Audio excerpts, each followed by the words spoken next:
హయగ్రీవుడు గుర్రపు తలతో ఉన్న ఒక రాక్షసుడు. అతను హిందూ పురాణాల్లో కశ్యప మహారాజు మరియు దితికి జన్మించిన కుమారుడు. అతను విశ్వం పనిచేసే క్రమాన్ని విచ్ఛిన్నం చేసే ప్రయత్నం చేశాడు. ఆయన కథలోనే మత్స్యావతారం ఆవిర్భావం ఉంటుంది. ఈ హయగ్రీవుని కథ ఏంటి, మత్స్యావతారం ఎందుకు ఆవిర్భవించిందో ఈ వీడియోలో చూద్దాం. హయగ్రీవుడు సాధారణంగా గుర్రపు తలతో పుట్టిన రాక్షసుడు. అత్యంత శక్తివంతమైన రాక్షసుడిగా పేరు పొందాడు.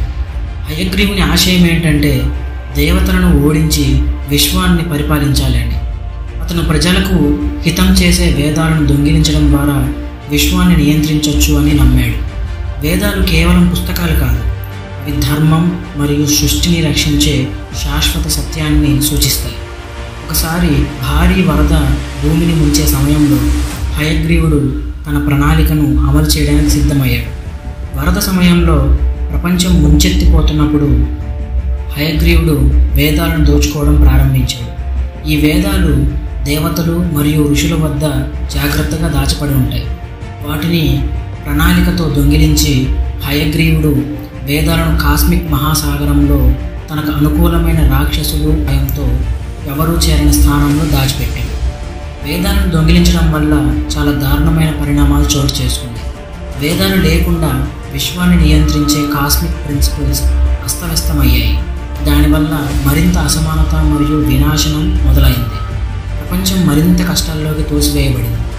జరిగే వైపరీత్యాలను చూసి విశ్వాన్ని కాపాడే దైవమైన విష్ణువు సంక్షోభాన్ని పరిష్కరించడానికి మత్స్యావతారం అనే భారీ చేపగా మారి ఒక నావలో మను అనే గొప్ప ఋషిని కూర్చోబెట్టుకొని వేదాలు దాచిన దారిని వెతుకుతాడు. మత్స్యం ప్రయాణం మనువుని హయగ్రీవుడు వేదాలను దాచిన కాస్మిక్ మహాసాగరానికి తీసుకెళ్తుంది. మత్స్యం మరియు హయగ్రీవుడి మధ్య భీకరమైన యుద్ధం జరుగుతుంది. హయగ్రీవుడు శక్తివంతుడైనప్పటికీ అతను మత్స్యం యొక్క దైవశక్తిని ఓడించలేకపోయాడు. మత్స్యావతారం హయగ్రీవుని ఓడించి వేదాలు దాచిన స్థానానికి చేరుకుంటుంది. హయగ్రీవుని ఓడించి వేదాలను తిరిగి పొందిన తర్వాత కాస్మిక్ ఆర్డర్ పునరుద్ధరించబడుతుంది. మత్స్యం వేదాలను మనువుకు తిరిగి అందజేయడం జరుగుతుంది. మను భవిష్యత్తులో వేదాలను కాపాడడానికి మరియు వేద సారాన్ని ప్రపంచానికి తెలియజేయడానికి బాధ్యత వహిస్తాడు.